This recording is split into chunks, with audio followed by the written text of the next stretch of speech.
సంవత్సరకాల Bible పఠన ప్రణాళికలో 123వ రోజు మే 2వ తారీఖు.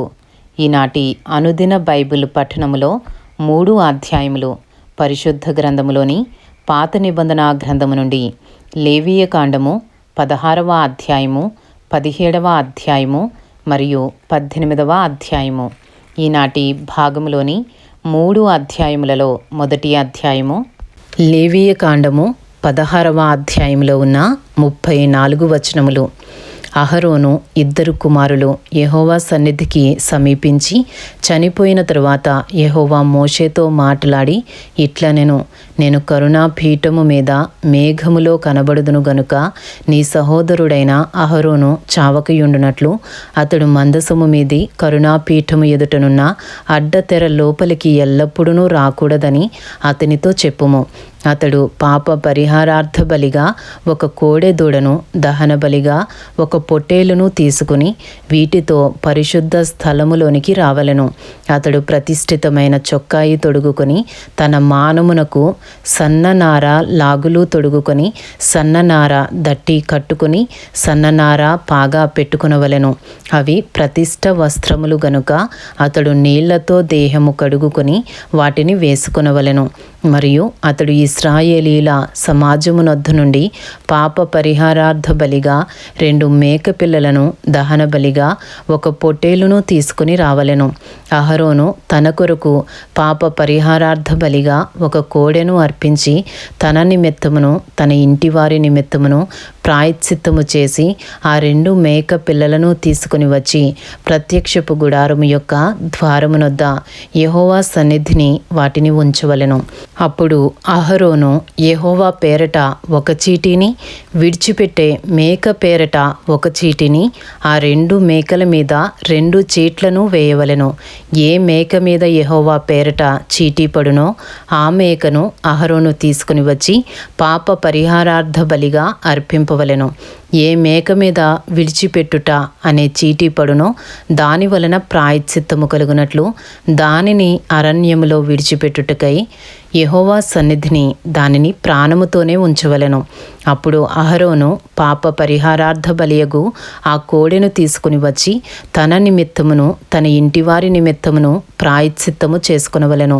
తరువాత అతడు తన కొరకు తానర్పించు పాప పరిహారార్థ బలియగు కోడెను వధించి యెహోవా సన్నిధినున్న ధూప పీఠము మీద నుండి ధూపార్తెడు నిప్పులను తన పిడికెళ్లతో పరిమళ ధూప చూర్ణమును తీసుకుని అడ్డతెర లోపలికి వాటిని తెచ్చి తాను చావకుండునట్లు ఆ ధూపము మేఘము వలె శాసనముల మీదనున్న కరుణాపీఠమును కమ్ముటకు యెహోవా సన్నిధిని ఆ అగ్ని మీద ఆ ధూప ద్రవ్యమును వేయవలెను. అప్పుడతడు ఆ కోడె రక్తములో కొంచెము తీసుకుని తూర్పు ప్రక్కను కరుణాపీఠము మీద తన వ్రేలితో ప్రోక్షించి కరుణాపీఠము ఎదుట తన వ్రేలితో ఆ రక్తములో కొంచెము 7 మారులు ప్రోక్షింపవలెను. అప్పుడతడు ప్రజలర్పించు పాప పరిహారార్థ బలియగు మేకను వధించి అడ్డతెర లోపలికి దాని రక్తము తెచ్చి ఆ కోడె రక్తముతో చేసినట్లు దీని రక్తముతోనూ చేసి కరుణాపీఠము మీదను కరుణాపీఠము ఎదుటను దాని ప్రోక్షింపవలెను. అట్లు అతడు ఇశ్రాయేలీల సమస్త పాపములను బట్టియు అనగా వారి అపవిత్రతను బట్టియు వారి అతిక్రమములను బట్టియు పరిశుద్ధ స్థలమునకు ప్రాయశ్చిత్తము చేయవలెను. ప్రత్యక్షపు గుడారము వారి మధ్య ఉండుట వలన వారి అపవిత్రతను బట్టి అది అపవిత్రమగుచుండును గనుక అతడు దానికి ప్రాయశ్చిత్తము చేయవలెను. పరిశుద్ధ స్థలములో ప్రాయశ్చిత్తము చేయుటకు అతడు లోపలికి పోవునప్పుడు అతడు తన నిమిత్తమును తన ఇంటివారి నిమిత్తమును ఇశ్రాయేలీల సమస్త సమాజము నిమిత్తమును ప్రాయశ్చిత్తము చేసి బయటికి వచ్చు వరకు ఏ మనుష్యుడును ప్రత్యక్షపు గుడారములో ఉండరాదు. మరియు అతడు యెహోవా సన్నిధినున్న బలిపీఠము నొద్దకు పోయి దానికి ప్రాయశ్చిత్తము చేయవలెను. అతడు ఆ కోడె రక్తములో కొంచెమును ఆ మేక రక్తములో కొంచెమును తీసుకుని బలిపీఠము కొమ్ముల మీద చమిరి 7 మారులు తన వ్రేలితో ఆ రక్తములో కొంచెము దాని మీద ప్రోక్షించి దాని పవిత్రపరచి ఇశ్రాయేలీల అపవిత్రతను పోగొట్టి దానిని పరిశుద్ధపరచవలెను. అతడు పరిశుద్ధ స్థలమునకును ప్రత్యక్షపు గుడారమునకును గుడారమునకును బలిపీఠమునకును ప్రాయశ్చిత్తము చేసి చాలించిన తరువాత ఆ సజీవమైన మేకను దగ్గరకు తీసుకుని రావలెను.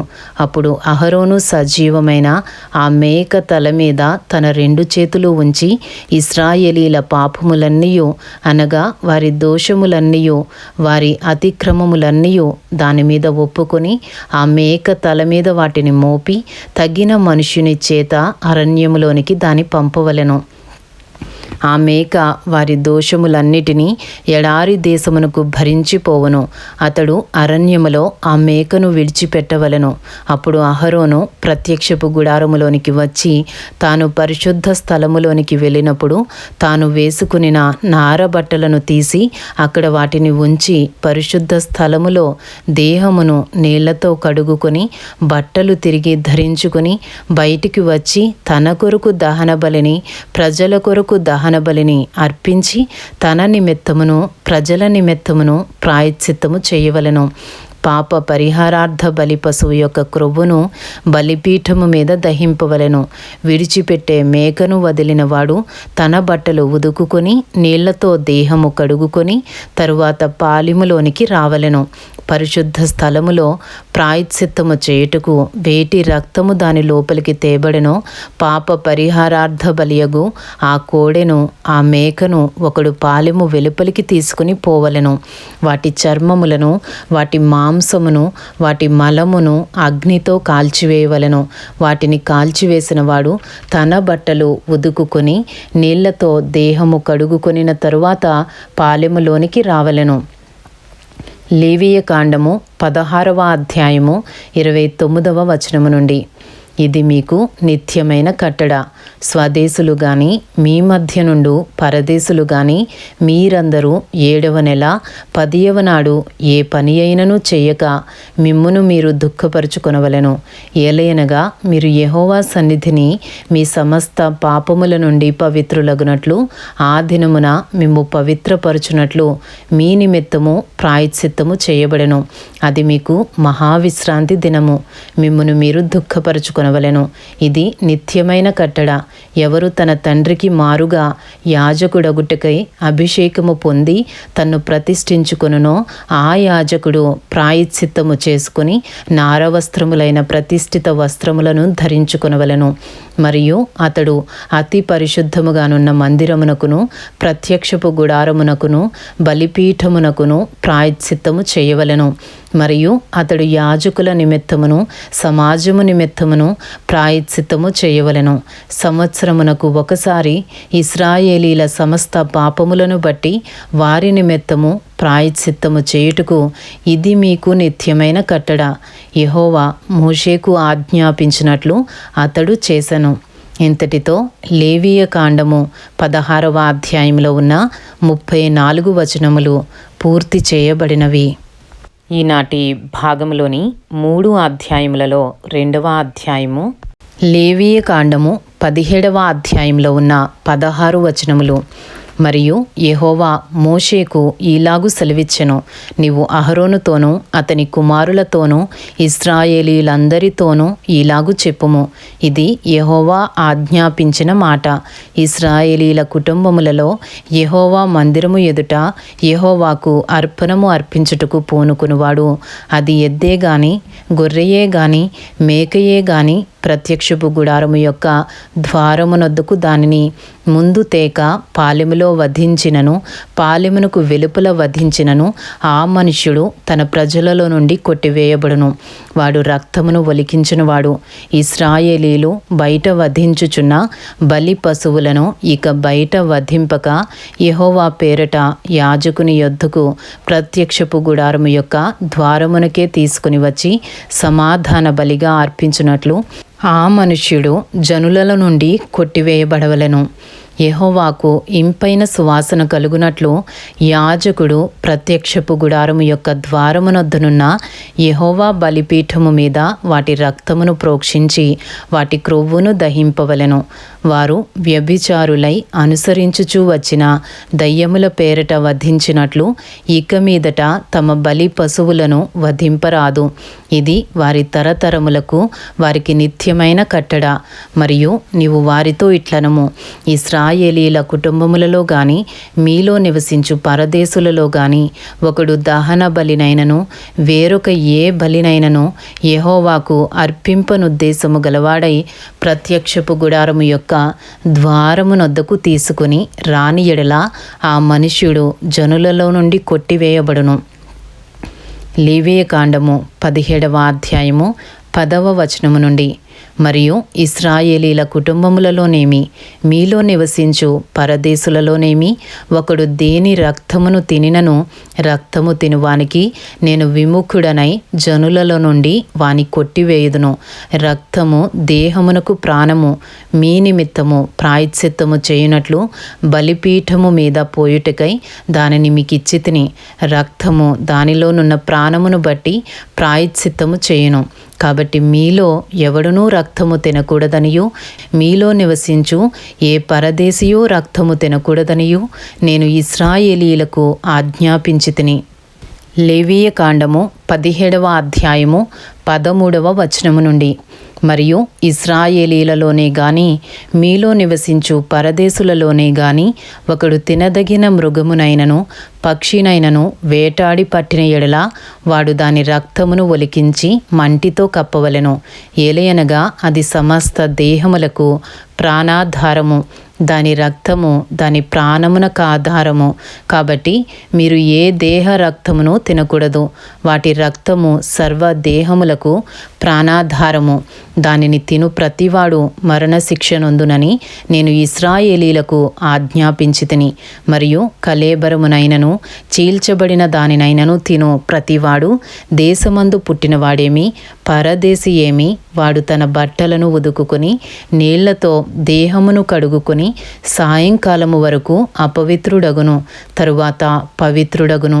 అయితే వాడు వాటిని ఉదుకుకొనకయు తన దేహమును కడుగుకొనకయు ఉండిన ఎడల వాడు తన దోష శిక్షను భరించును. ఇంతటితో లేవియకాండము 17వ అధ్యాయంలో ఉన్న 16 వచనములు పూర్తి చేయబడినవి. ఈనాటి భాగములోని 3 అధ్యాయములలో 3వ అధ్యాయము లేవియకాండము 18వ అధ్యాయంలో ఉన్న 30 వచనములు. మరియు యెహోవా మోషేకు ఇలాగు సెలవిచ్చెను, నేను మీ దేవుడనైన యెహోవానని నీవు ఇశ్రాయేలీలతో చెప్పుము. మీరు నివసించిన ఐగుప్తు దేశాచారముల చొప్పున మీరు చేయకూడదు. నేను మిమ్మను రప్పించుచున్న కనాను దేశాచారముల చొప్పున మీరు చేయకూడదు. వారి కట్టడలను బట్టి నడవకూడదు. మీరు నా విధులను గైకొనవలెను. నా కట్టడలను బట్టి నడుచుకొనుటకు వాటిని ఆచరింపవలెను. మీ దేవుడనగు నేను యెహోవాను. మీరు నా కట్టడలను నా విధులను ఆచరింపవలెను. వాటిని గైకొనువాడు వాటి వలన బ్రతుకును. నేను యెహోవాను. లేవియకాండము 18వ అధ్యాయము 6వ వచనము నుండి. మీలో ఎవరును తమ రక్త సంబంధుల మానాఛాదనమును తీయుటకు వారిని సమీపింపకూడదు. నేను యెహోవాను. నీ తండ్రికి మానాఛాదనముగా నున్న నీ తల్లి మానాఛాదనమును తీయకూడదు. ఆమె నీ తల్లి, ఆమె మానాఛాదనమును తీయకూడదు. నీ తండ్రి భార్య మానాఛాదనమును తీయకూడదు, అది నీ తండ్రిదే. నీ సహోదరి మానాఛాదనమును అనగా ఇంటిలో పుట్టినదేమి వెలుపల పుట్టినదేమి నీ తండ్రి కుమార్తె యొక్కయైనను నీ తల్లి కుమార్తె యొక్కయైనను మానాఛాదనమును తీయకూడదు. నీ కుమారుని కుమార్తె మానాఛాదనమునైనను కుమార్తె కుమార్తె మానాఛాదనమునైనను తీయకూడదు, అది నీది. నీ తండ్రి వలన పుట్టిన నీ తండ్రి భార్య కుమార్తె నీ సహోదరి, ఆమె మానాఛాదనమును తీయకూడదు. నీ తండ్రి సహోదరి మానాఛాదనమును తీయకూడదు. ఆమె నీ తండ్రి రక్త సంబంధి. నీ తల్లి సహోదరి మానాఛాదనమును తీయకూడదు. ఆమె నీ తల్లి రక్త సంబంధి. నీ తండ్రి సహోదరుని మానాఛాదనమును తీయకూడదు అనగా అతని భార్యను సమీపింపకూడదు. ఆమె నీ పినతల్లి. నీ కోడలి మానాఛాదనమును తీయకూడదు. ఆమె నీ కుమారుని భార్య. ఆమె మానాఛాదనమును తీయకూడదు. నీ సహోదరుని భార్య. మానాచ్ఛాదనమును తీయకూడదు. అది నీ సహోదరుని మానము. ఒక స్త్రీ మానాచ్ఛాదనమును, ఆమె కుమార్తె మానాచ్ఛాదనమును తీయకూడదు. ఆమె కుమారుని కుమార్తె మానాచ్ఛాదనమునైనను, ఆమె కుమార్తె కుమార్తె మానాచ్ఛాదనమునైనను తీయుటకు వారిని చేర్చుకొనకూడదు. వారు ఆమె రక్త సంబంధులు. అది దుష్కామ ప్రవర్తన. నీ భార్య బ్రతికియుండగా ఆమెను పీడించుటకు, ఆమె సహోదరి మానాచ్ఛాదనమును తీయుటకు ఈమెను ఆమెతో పెండ్లి చేసుకొనకూడదు. అపవిత్రత వలన స్త్రీ కడగా ఉండునప్పుడు ఆమె మానాచ్ఛాదనమును తీయుటకు ఆమెను సమీపింపకూడదు. నీ పొరుగువాని భార్య యందు నీ వీర్యస్ఖలనము చేసి ఆమె వలన అపవిత్రత కలుగు చేసుకొనకూడదు. నీవు ఏమాత్రమును నీ సంతానమును మోలేకు నిమిత్తము అగ్నిగుండమును దాటనీయకూడదు. మోలేకు అనగా అమ్మోనీయుల దేవత పేరు. నీ దేవుని నామమును అపవిత్రపరచకూడదు. నేను యెహోవాను. స్త్రీ సైన్యము వలె పురుష సైన్యము కూడదు. అది హేయము. ఏ జంతువునందును నీ స్ఖలనము చేసి దాని వలన అపవిత్రత కలుగు చేసుకొనకూడదు. జంతువు స్త్రీని పొందునట్లు ఆమె దాని ఎదుట నిలువరాదు. అది విపరీతము. లేవీయ కాండము 18వ అధ్యాయము 24వ వచనము నుండి. వీటిలో దేని వలనను అపవిత్రత కలుగజేసుకొనకూడదు. నేను మీ ఎదుట నుండి వెళ్ళగొట్టుచున్న జనములు వాటన్నిటి వలన అపవిత్రులైరి. ఆ దేశము అపవిత్రత కలది గనుక నేను దాని మీద దాని దోష శిక్షను మోపుచున్నాను. ఆ దేశమందు కాపురమున్న వారిని వెళ్ళగ్రక్కి వేయుచున్నది. కాబట్టి ఆ దేశము మీకంటే ముందుగానున్న ప్రజలను వెళ్ళగ్రక్కి వేసిన ప్రకారము మీ అపవిత్రతను బట్టి మిమ్మును వెళ్ళగ్రక్కి వేయకుండానట్లు మీరు అనగా స్వదేశీయే గాని మీలో నివసించు పరదేశీయే గాని ఈ హేయ క్రియలన్నిటిలో దేనినీ చేయక ఈ నా కట్టడలను నా విధులను ఆచరింపవలెను. ఎవరు అట్టి హేయ క్రియలలో దేనినైనను చేయుదురో వారు ప్రజలలో నుండి కొట్టివేయబడుదురు. కాబట్టి మీకంటే ముందుగానున్నవారు అనుసరించిన ఆ హేయమైన ఆచారములలో దేనినైనను అనుసరించుట వలన అపవిత్రత కలుగజేసుకొనకుండునట్లు నేను మీకు విధించిన విధి అనుసరించి నడుచుకొనవలెను. నేను మీ దేవుడనైన యెహోవాను. ఇంతటితో లేవీయ కాండము 18వ అధ్యాయంలో ఉన్న 30 వచనములు పూర్తి చేయబడినవి. ఈనాటి భాగంలోని 3 అధ్యాయములు లేవీయ కాండము 16వ అధ్యాయము, 17వ అధ్యాయము మరియు 18వ అధ్యాయము పూర్తి చేయబడినవి. Thank you lord.